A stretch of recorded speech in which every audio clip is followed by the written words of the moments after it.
Welcome to Reading the Word with Merly. Karina Romero. Thank you. And we're going to pick up in Matthew chapter 11. And this is Jesus and John the Baptist. And we are reading the NIV translation at this moment, but you can read any translation that you like. So, Jesus and John the Baptist. After Jesus had finished instructing his 12 disciples, he went on from there to teach and preach in the towns of Galilee. When John heard in prison what Christ was doing, he sent his disciples to ask him, "Are you the one who was to come, or should we expect someone else?" Jesus replied, "Go back and report to John what you hear and see. The blind receive sight, the lame walk, those who have leprosy are cured, the deaf hear, the dead are raised, and the good news is preached to the poor. Blessed is the man who does not fall away on account of me." As John's disciples were leaving, Jesus began to speak to the crowd about John. "Why did you go out into the desert to see? Are reeds swayed by the wind? If not, what did you go out to see? A man dressed in fine clothes? No. Those who wear fine clothes are in king's palaces.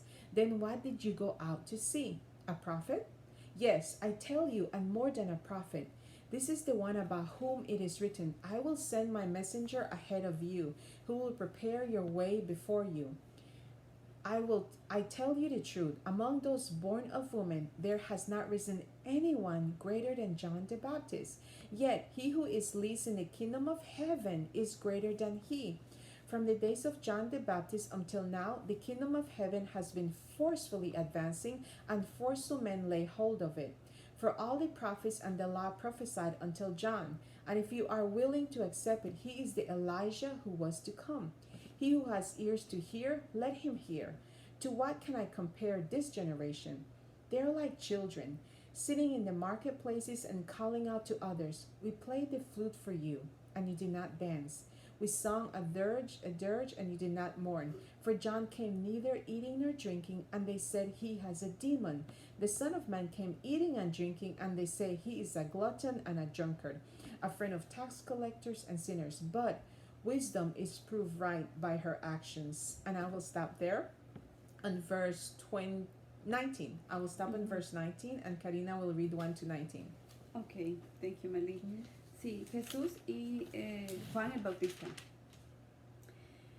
Cuando Jesús terminó de dar instrucciones a sus 12 discípulos, se fue de allí a enseñar a predicar en otros pueblos. Cuando Juan estaba en la cárcel y al enterarse de lo que Cristo estaba haciendo, envió a sus discípulos a que le preguntaran, ¿eres tú el que ha de venir o debemos esperar a otro? Le respondió Jesús, vayan y cuéntenle a Juan lo que están viendo y oyendo. Los ciegos ven, los cojos andan, los que tienen lepra son sanados, los sordos oyen, los muertos resucitan y a los pobres se les anuncian las buenas nuevas. Dichoso el que no tropieza por causa mía. Mientras se iban los discípulos de Juan, Jesús comenzó a hablarle a la multitud acerca de Juan, que salieron a ver al desierto. ¿Una caña sacudida por el viento? Sino, ¿qué salieron a ver? ¿A un hombre vestido con ropa fina? Claro que no, pues los que usan ropa de lujo están en los palacios de los reyes. Entonces, ¿qué salieron a ver? ¿A un profeta? Sí, les digo. Y más que profeta, este es de quien está escrito, yo estoy por enviar a mi mensajero delante de ti, el cual preparará tu camino. Les aseguro que entre los mortales no se ha levantado nadie más grande que Juan el Bautista. Sin embargo, el más pequeño en el reino de los cielos es más grande que él. Desde los días de Juan el Bautista hasta ahora, el reino de los cielos ha venido avanzando contra viento y marea. Los que se esfuerzan logran aferrarse a él, porque todos los profetas y la ley profetizaron hasta Juan. Y si quieren aceptar mi palabra, Juan es el Elías que había de venir. El que tenga oídos que oiga. ¿Con qué puedo comparar a esta generación? Se parece a los niños sentados en la plaza que gritan a los demás. Tocamos la flauta y ustedes no bailaron. Cantamos por los muertos y ustedes no lloraron. Porque vino Juan, que no comía ni bebía, y ellos dicen, tienen un demonio. Viene el Hijo del Hombre, que come y bebe, y dicen, este es un glotón y un borracho, amigo de recaudadores de impuestos y de pecadores. Pero la sabiduría queda demostrada por los hechos. ¿Hasta dónde? 19. Oh, ok. Ahí está. Yeah. Ok, bueno. ¿Quieres compartir algo de que?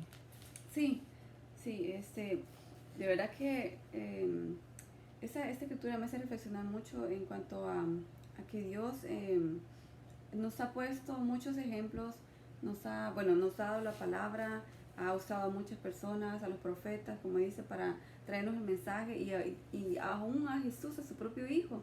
Entonces, ¿qué más pruebas queremos nosotros para poder comprobar la misericordia y el amor que Dios tiene por nosotros? Porque Él quiere salvarnos, Él no quiere que nadie se pierda, Él quiere que nosotros tengamos una vida eterna con Él en el cielo.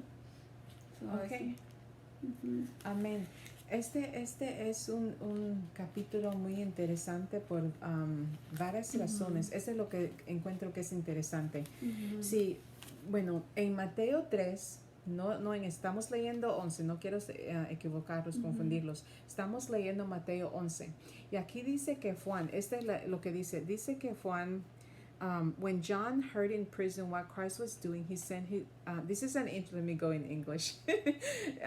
This is a very interesting chapter, and I tell you what I find interesting. I mean, there's a lot going on, but what I find interesting is in verse 2 where it says, when John heard in prison what Christ was doing, he sent his disciples to ask him. 3, are you the one who was to come, or should we expect someone else? This is John. John the Baptist is asking right now. He sent disciples to ask Jesus, are you the one, or should we expect another one? If you go back a couple chapters, Matthew chapter 3, verse let me tell you. Matthew chapter 3, verse 13, it talks about the baptism of Jesus. This is John the Baptist. John the Baptist here asking if Jesus is the one. He was the one that baptized Jesus, and at that time there was no doubt. There was no questions in John's mind. This is the one. In fact, he says it. Go back and read it. Matthew 3, verse, whatever I said, 13, I believe. John, the baptism of Jesus. Go back and read that. And he says, man, before he's saying, there will be one. I'm baptizing you water, but there will be one that baptizes you fire. And here comes one that I'm not even worthy to untie his sandals. And then when Jesus was gonna be baptized, he was trying to stop it because he recognized who Jesus was. He said, I should be baptized by you, but Jesus like, no, let it be so, because it's been written this way. We're obeying God's orders. We're obeying what God had commanded, how he had set it up. But here he is. And before we pass judgment, we have to see that this is us. We can be on the mountaintop, and I experience this. There's some times that I feel so close to God. I feel I'm walking on maybe clouds. Maybe I'm thinking even going a little bit too far and thinking too much of myself, but I can just feel close to God, and I can feel so full of faith. Let's get it on, devil. Not today, devil. You want to come at me? Come. I'm ready for you. I can feel I have on the armor of God. But right after that, storms, things can be happening. John was in prison. Something that can feel like a prison, that can feel like you're enslaved, that can feel you have a bondage, can happen. And it can make you not feel as secure. It can make you not feel as strong, as confident. John was only human. He was, like he says, I mean, when we start, Jesus says, let me tell you, who did you go out to see? Out of the one born of woman, there's no one greater. There's no one like John. But look at John here. Even though what Jesus has said is not a lie.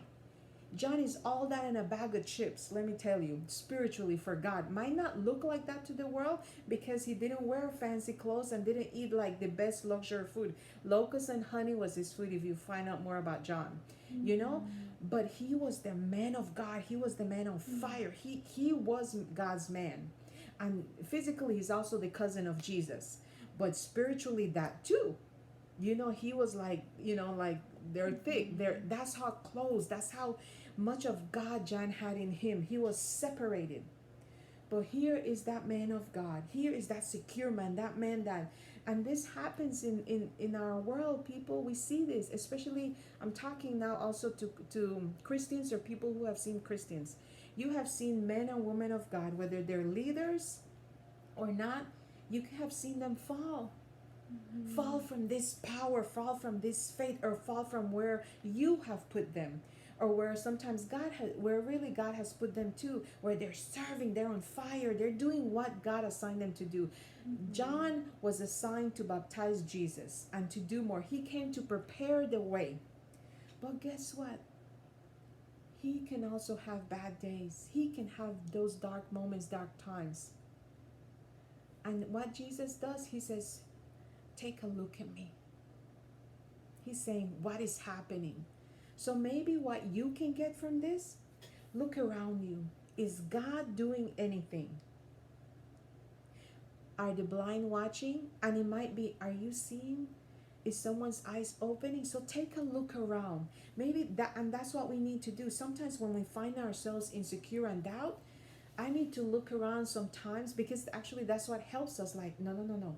I need to find, even if it's one thing, what can I see? What do I hear? What do I see that God is doing? Because even in, no matter what you're going through, your prison, your hard time, there is something that God is doing that you can somehow find out, that you can see, that you can recognize. So my encouragement right now to you, if you are this person, I'm talking to you, if you are this person experiencing a John in the prison moment, it doesn't look good, doesn't feel good, you're not that person that's high up there for whatever reason, find one thing. Look for God in something. Ask God to show you himself, even if it's one thing.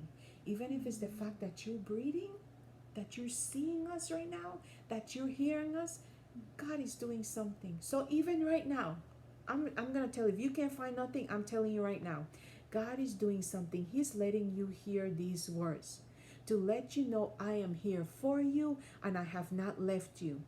Jesus says, report what you see. And I'm telling you that God is doing something. Even if you can't see it, eventually you will see it. Just hold on. That prison cell is not going to be forever. And that's my encouragement. That's what pops out at me. And prayerfully, the Spirit is what's leading me to say this and to encourage you with this. Amén, amén. Beautiful, beautiful. Okay, did you share? Yeah, I forgot. I'm sorry, I'm talking so much. Pero I did anyways, en español, bueno, no quiero que esté tan largo el video, pero estaba hablando de Juan, el que bautizó a Jesús en Mateo 3, y regresa a Mateo 3 capítulos antes. Estaba tan confidente. Este mismo señor, John, el primo de Jesús, tenía tanta fe, confidencia, quién era Jesús. Él reconoció quién era Jesús. Y aquí ahorita en este capítulo lo miramos en la cárcel y mandó a sus discípulos a preguntarle a Jesús, ¿eres tú? ¿Eres tú el que esperaba? ¿Eres tú el que estamos esperando, el que va a venir? ¿O es otro que va a venir que vamos a esperar? Mira cómo estaba así y ahora está como aquí abajo. Todos podemos pasar por momentos como estos momentos de Juan en la cárcel, que está sucediendo algo en nuestra vida que no es bueno y nos sentimos en una manera como estamos en una cárcel, estamos pasando por algo oscuro, algo que no es justo. No es justo que esté en la cárcel. Puede ser que te está sucediendo algo y ahorita no te sientes con mucha fe, no te sientes con confidencia y tan segura de ti misma y segura de Dios, segura de quién es Jesús. Ya no reconoces si es Jesús. Todos nos pasa esto, somos humanos. Este es su nombre. Le pasó a él, un gran hombre que Jesús dice, mira que todas las mujeres que han tenido hijos, no hay nadie como este uno. Pero mira este uno ahorita. Que les dé ánimo esta palabra, que pasen lo que están pasando. Dios les quiere decir, por esta que estamos, dime qué es esto. Esta pantalla. Sí, por este medio. Por este medio que estamos haciendo mis palabras. Ok, por este medio que estamos haciendo, ahorita que tú me estás escuchando, si no puedes usar algo bueno que está Jesús, yo te quiero decir, tan siquiera Él está permitiendo que escuches estas palabras, que las sepas y Él está contigo. Porque lo que respondió Jesús cuando le preguntaron esta pregunta, Él dice, dile. Dile lo que está pasando. Los que están ciegos están recibiendo su vista, se están sanando, se están curando. Todo lo que no podían caminar están caminando. Así puede ser que Dios te está diciendo a ti, mira, escucha o mira, busca algo, tan siquiera una cosa que Dios está haciendo. Y eso te puede levantar el ánimo. Y si no puedes, quiero que te animes ahorita. Yo estoy aquí para decirte por el Espíritu Santo, Dios está trabajando, Él está haciendo algo aunque no lo veas. Jesús te está hablando como le mandó el reporte a Juan, te está mandando este reporte. Yo estoy haciendo algo. Jesús, Dios están trabajando por ti y lo vas a ver pronto. Esta cárcel, este sentimiento de cárcel, o sea, si estás en la cárcel o acabas de salir, no sé, no va a ser para siempre. ¿Ok? Bueno, ese es el ánimo que quiero dar hoy. Gracias. Sí, Ahí les gracias. vemos en la próxima. Bye.